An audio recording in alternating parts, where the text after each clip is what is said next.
नमस्कार दोस्तों, आप सभी का हमारे भक्ति एंड फन वीडियो चैनल में स्वागत है। आज मैं आप लोग को शनि देव की कहानी सुनाने जा रही हूँ। तो चलिए भक्तों, श्रवण करते हैं।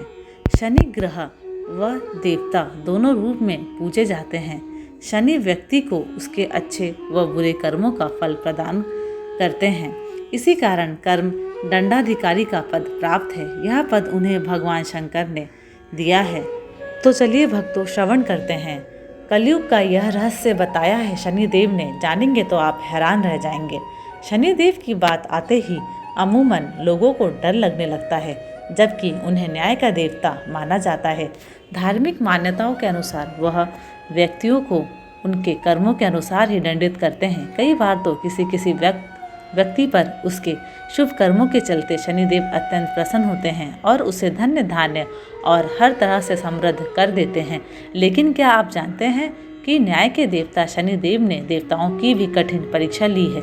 इसी कड़ी की एक कहानी महाभारत काल में भी मिलती है, जब उन्होंने पांडवों की न केवल कठिन परीक्षा ली, बल्कि जब वह सफल नहीं हुए तो उन्हें भी दंड दे डाला। महाभारत काल में पांडवों को 12 वर्ष के वनवास के साथ ही 1 वर्ष का अज्ञातवास दिया गया था।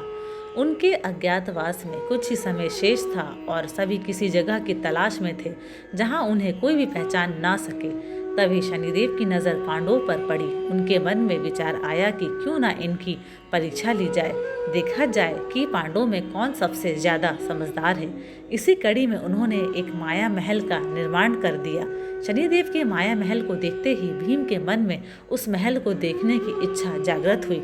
उन्होंने बड़े भाई युधिष्ठिर से आज्ञा ली और महल के अंदर प्रवेश करने लगे। तभी दरबान बने शनिदेव ने उन्हें रोक लिया। उन्होंने कहा कि कुछ शर्तों पर ही प्रवेश मिलेगा। भीम ने भी हामी भर दी।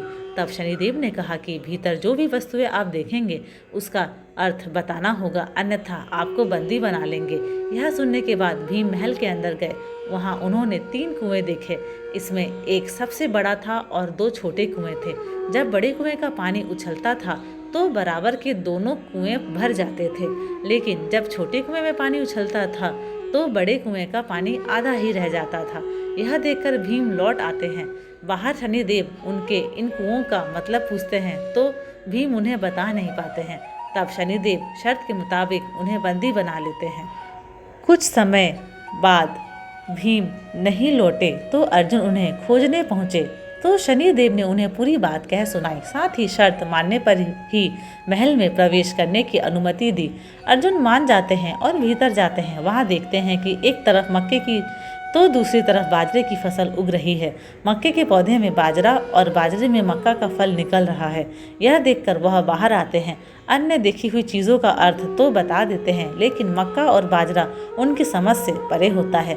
शनिदेव उन्हें भी बंदी बना देते हैं। इसी तरह नकुल और सहदेव को भी जवाब न दे पाने के चलते शनिदेव उन्हें भी बंदी बना लेते हैं। बहुत देर तक जब भीम, अर्जुन, नकुल और सहदेव महल से बाहर नहीं आए तो युधिष्ठिर पत्नी द्रौपदी के साथ महल पहुँचे। उन्होंने दरबान से सभी के बारे में पूछा तो उन्होंने बताया कि सभी उनकी शर्तों को पूरी न कर सके, इसलिए सभी बंदी हैं। तब युधिष्ठिर ने कहा कि वह उनकी शर्त पूरी करेंगे और वह सभी देखी हुई वस्तुओं का अर्थ बताएंगे। तब सबसे पहले भीम को सामने लाया गया।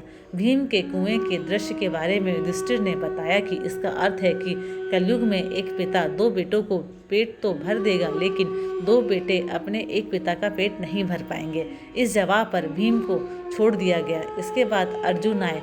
उनके दृश्य का अर्थ युधिष्ठिर ने कुछ यूँ बताया कि इसका आशय कुल परिवर्तन से है, यानी कि कलयुग में विवाह के लिए जात पात का भेद नहीं किया जाएगा।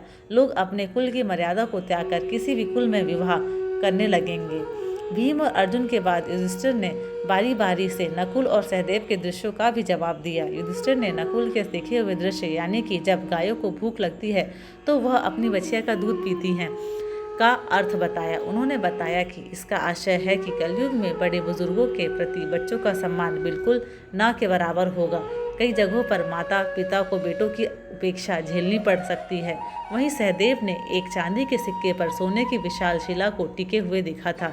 युधिष्ठिर ने बताया है कि इसका आशय है कि कलयुग में पाप धर्म को दबाने की लाख कोशिशें करेगा पर वह सफल नहीं होगा। यह सुनने के बाद शनिदेव ने नकुल और सहदेव को भी मुक्त कर दिया। इस तरह शनिदेव की परीक्षा में युधिष्ठिर सबसे अधिक बुद्धिमान साबित होते हैं।